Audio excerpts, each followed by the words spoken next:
Hello everyone, and thank you for those of you who have commented on my video in the various social media platforms. Several people commented about my method for standing up out of the chair by counting up to 4 and then pulling myself out of the chair to stand up. That way can make it easier for you to stand when you're still just getting strength back in your legs. Going like this, counting to 4, and then on 4, when your nose is above your toes, that makes it easier to stand up, even if you only have one strong leg.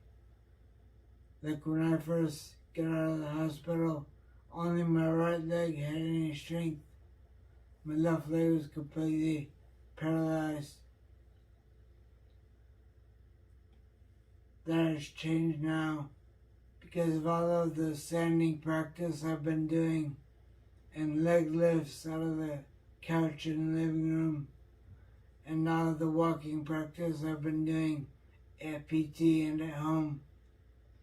My left leg now is much stronger and I can lift it more. With the AFO, the ankle foot orthotic, it keeps my foot flat, makes it easier to stand and to walk. So ask your PT about getting an AFO for your foot. But we didn't actually get ours through the PT. We just asked them what type to get and ordered on Amazon. That was cheaper than going through insurance. Yeah.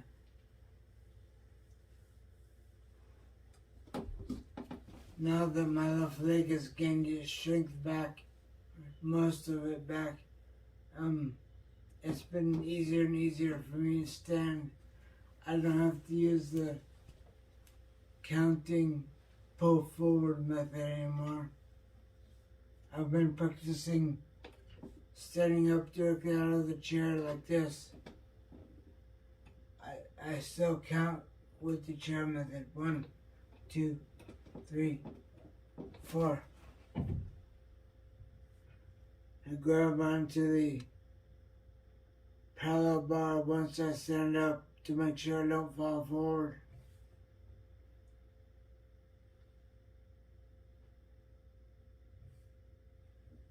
The orthotic, like I said, keeps my foot flat so my toes don't drag when I walk.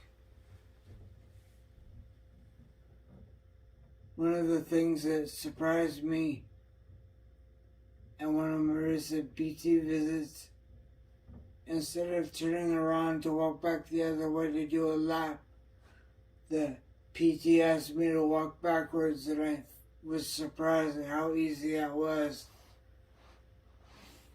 Go back, put weight on my left.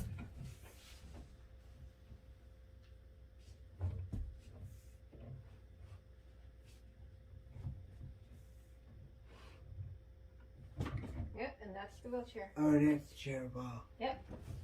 And if anyone was wondering, that was all Kalen doing everything on his own. I just wanted to be next to him in case he lost balance. But I didn't touch him once. He did that all on his own.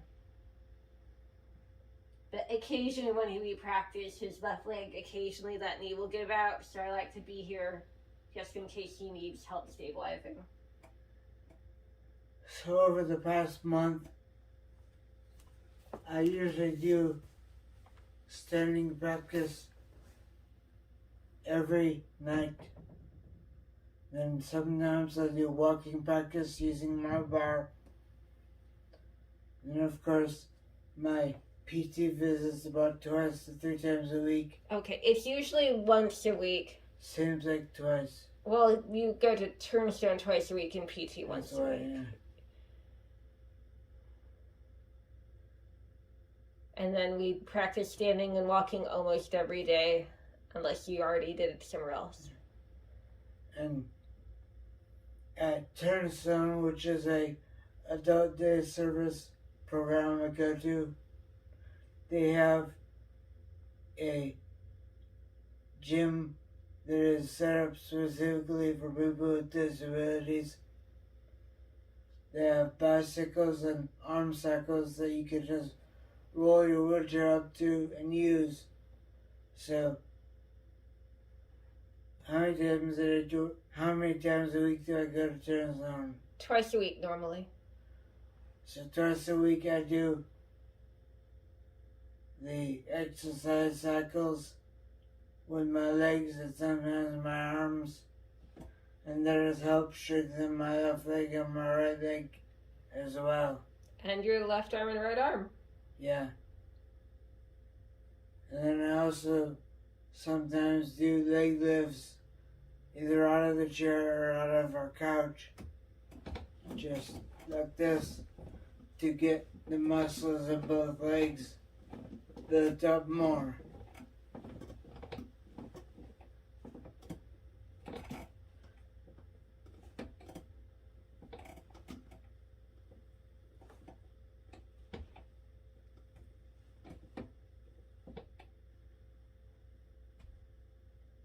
Anyway, so that's how I built up my left leg muscle enough that I can stand up easier and walk easier.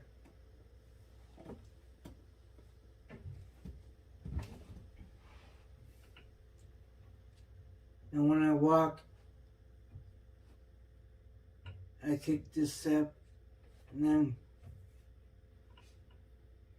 I lock my knee by flexing my thigh muscle to make sure that I have a good stable stance before I take the step with my right leg. So kick my leg forward a bit, straighten my leg, and then want to take a step with the right. At first, when you straighten your leg and start to apply weight to it, it'll feel like you're just putting weight straight through the bottom of your femur. You won't even notice your foot is there. It feels like you're standing on the end of your leg without a foot. But that's why the AFL helps with your stability. Because otherwise it'll just feel like you're walking on a peg leg. I wonder if that was because you had impaired sensation in that leg. Yeah. You just have to make sure to lock your knee before you take a step with your right. It'll feel weird, but you'll get used to it. It doesn't hurt at all. It's not for me. It just feels weird. I'm getting dizzy. Okay. One thing that's made standing and walking difficult for me is something called POTS, Positional Orthostatic Tachycardia Syndrome. It makes me get dizzy when I stand up. And that's why you're dizzy now? Yeah. It's also one of the things that contributed to my stroke. Because when I lay down, my blood pressure spikes. And the treatment for that also raises my blood pressure. So I had like a double problem with blood pressure when I had my stroke. That's why my stroke was so bad, because I bled all over in my brain to the point that they had to drain it out with holes in my head. One hole, but yes. One hole, yeah. Right? Yep. Here.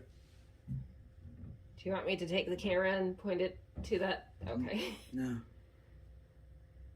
Do you want to end the video? Yeah. Okay.